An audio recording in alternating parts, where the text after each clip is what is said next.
थांब, स्क्रोल करू नकोस. कदाचित हा संदेश स्वामी आज तुलाच सांगत आहेत. आपण सगळे प्रार्थना करतो ना, रात्री उशीवर डोकं ठेवल्यावर मनातलं सगळं देवाला सांगतो आणि मनापासून अपेक्षा करतो की उद्या काहीतरी बदल होईल. पण जेव्हा काहीच होत नाही तेव्हा मनात प्रश्न येतो, स्वामी ऐकतात का खरंच? ऐक, स्वामी नेहमी उत्तर देतात. फक्त उत्तराची वेळ आणि भाषा आपल्याला लगेच कळत नाही. जेव्हा काही आपल्या भल्यासाठी असतं तेव्हा स्वामी हो म्हणतात.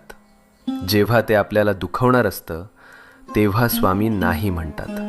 आणि जेव्हा आपल्याला अजून थोडं मजबूत व्हायचं असतं तेव्हा स्वामी शांतपणे म्हणतात, थांब, योग्य वेळी देतो.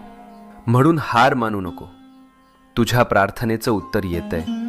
फक्त थोडा विश्वास, थोडा धीर, मनात शांत